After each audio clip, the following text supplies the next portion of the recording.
In a meeting with House Republicans, Elon Musk discussed DOGE priorities and how officials should respond to pushback in their districts. Joining us now with insight from the meeting, House Majority Whip Tom Emmer and Majority Whip Congressman. You don't call someone like a whip, do you? Whip Emmer? Is Congressman? Is that what we go with? We do leaders. Go ahead. If everybody around here, Joe, calls me either whip or something that I can't repeat on this really program. I'm going to do whip then, because if you're a they love when I call people leader.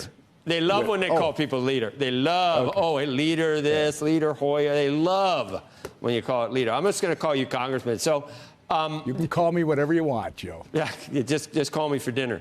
I saw an article the other day. It was so disingenuous, Congressman. It was somewhere where they said, the pushback, these guys were really hearing it. And I looked at it. It was all Democrats that were crashing the local congressional meeting. But you're not going to see that. They're going to say, oh, my God, even, all of his constituents are angry about DOGE. I still think there's what's the public opinion on DOGE right now, would you say, Congressman, just as a guess? Well, I would say anecdotally, based on what I'm hearing back from my district, it's about a 75% excited and happy that this is actually happening. They've been waiting for it for a long time. And you're right. You've got these activists. Many of them are paid activists. They represent different groups that have been making their money off the government for decades, and they don't want to see this happen. So they're literally trying to create some opposition that just doesn't exist. And I would go back to the president's speech the other night, which they wanted to pan. They wanted to be negative about it. I think depending on which poll you were looking at, 68 to 76% of Americans thought that was great. That's exactly what they want to hear. He made promises, Joe, and he is delivering on those promises. And the Americans have voted for him. 77 million Americans are really happy about it. There's a couple of side issues to talk about. The Supreme Court, Roberts and Coney Barrett, and if you read the dissent from the four conservatives, they're like, this is a district court judge. You're going to let a district court judge have the decision to ship $2 billion off that we're never going to get back. How does that make sense? Was that a setback for these efforts, do you think, Congressman? No, and by the way, the full disclosure, I have not read the opinion yet. That is very important so that I understand exactly what the analysis was. But I'm going to tell you, it could be a setback for the Supreme Court. They have to start recognizing this separation of powers, which they seem to do in every other area. Again, this one may have a legal basis, but like you say, I haven't read it yet, and I haven't read the dissent. I don't think it's a setback at all. I think it is actually what the public wants to see.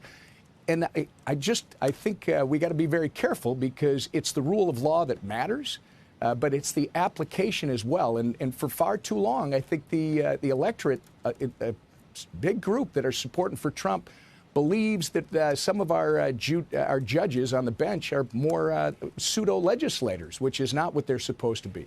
Do you see any evidence that there could be some negative consequences? Probably you would not like the way I characterize it, with a shoot first, ask questions later. I mean, some of this, it's almost like we don't know if what we're cutting is going to have a bad effect until we try it and then we hear about the bad effect. Is it worth it to do it that way, to go headlong into it without thinking about the consequences? That's the criticism that you hear from the other side as well. Of course you do. And I get it. Elon Musk made a point to our members last night that they're not going to be batting 1,000% on everything. And he made a very direct request that if you have specific issues with constituents, get in touch with him directly. Let him know. Literally, this has to happen. I would argue, Joe, the American public's been waiting for this for 30 years. And if you're not going to go after the waste, fraud, and abuse in government, if you're not going to try and reform it so that it gets back to serving the people instead of ruling over them, you're going to have to do some of this. And then it's up to us, the legislators, working with our constituents at home, when there is that instance where something good got caught up with all this bad. And I would blame the people, by the way, that turned our federal government into their personal ATM for their political agenda for putting all the good stuff at risk, too. But it'll be up to us to work with Elon Musk and DOGE, but more importantly, with the White House, to let them know that this one is important. This serves the mission of our federal government, and you went a little too far with whatever it is, and then we'll see where it goes. Right. Majority Whip, one of the big questions I think that the American public may have, they may not have it yet, but I think that they're going to have, you may disagree with me, is whatever you think at minimum, the short-term pain of these tariffs ultimately turns into, as it relates to jobs, as it relates to additional costs for goods and the like.